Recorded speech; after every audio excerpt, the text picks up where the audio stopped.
ഈ കവറൊക്കെ കളയാൻ വരട്ടെ. ഒരു സിമ്പിൾ ക്യൂട്ട് ആൻഡ് അടിപൊളിയായിട്ടുള്ളൊരു ക്രിസ്മസ് ട്രീ നമുക്ക് ഇതിന്ന് ഉണ്ടാക്കിയെടുക്കാം. ഉണ്ടാക്കാനൊക്കെ ഭയങ്കര സിമ്പിൾ ആണ്. വീഡിയോയിൽ കാണുന്ന പോലെ പേപ്പർ ഒന്ന് അങ്ങോട്ടും ഇങ്ങോട്ടും ഒക്കെ ഒന്ന് ഫോൾഡ് ചെയ്തെടുത്താൽ മതി. ഞാൻ പറഞ്ഞു കൂടുതൽ കോംപ്ലിക്കേറ്റഡ് ആക്കുന്നില്ല. വീഡിയോ ശ്രദ്ധിച്ച് കണ്ടു കഴിഞ്ഞാൽ നിങ്ങൾക്ക് മനസ്സിലാവും എങ്ങനെയാ ചെയ്യേണ്ടതെന്ന്.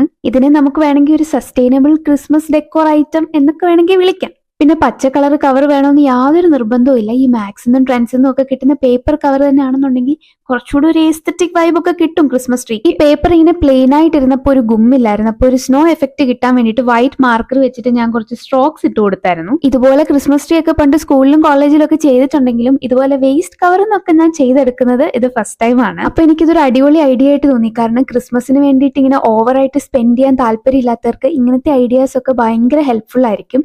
കാരണം എന്തായാലും ഇതൊക്കെ ക്രിസ്മസിന് വേണ്ടിയിട്ട് മാത്രമേ യൂസ് ചെയ്യുന്നുള്ളൂ. പിന്നെ ഒരു മൂലയ്ക്ക് ഇതൊക്കെ എടുത്ത് പൊതിഞ്ഞു വെക്കത്തേ ഉള്ളൂ. പക്ഷെ എന്നാലും ഞാൻ ഈ കാറ്റഗറി പെടുന്നതല്ല കേട്ടോ. എനിക്ക് കുറെ സാധനങ്ങൾ വേണം. എനിക്കിങ്ങനെ കട കാണുന്നൊക്കെ മേടിക്കണം. പ്രത്യേകിച്ച് ഈ ക്രിസ്മസ് ടൈമിൽ ഈ കടകളൊക്കെ കാണുമ്പോൾ തന്നെ നമ്മളങ്ങ് ചാർജ് ആവും. എന്തോരം സാധനങ്ങളാ, അതൊക്കെ എടുത്തോണ്ട് അങ്ങ് ഓടിയാലോ എന്ന് വരെ ആലോചിക്കും. പക്ഷെ ഓടരുത്, നല്ല തല്ല് കിട്ടും. അപ്പോൾ പറഞ്ഞു നമ്മൾ എങ്ങോട്ടൊക്കെയോ പോയി. അതൊക്കെ പോട്ടെ. കൂട്ടത്തിൽ നമ്മുടെ ക്രിസ്മസ് ട്രീ ഇവിടെ റെഡി ആയിട്ടുണ്ട്.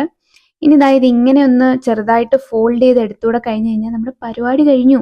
അപ്പൊ വീഡിയോ ഇഷ്ടപ്പെട്ടോ ഇല്ലയോ എന്നൊന്ന് കമന്റ് ചെയ്യുക. ഇഷ്ടപ്പെട്ട ഒരു ലൈക്ക് മറക്കണ്ട.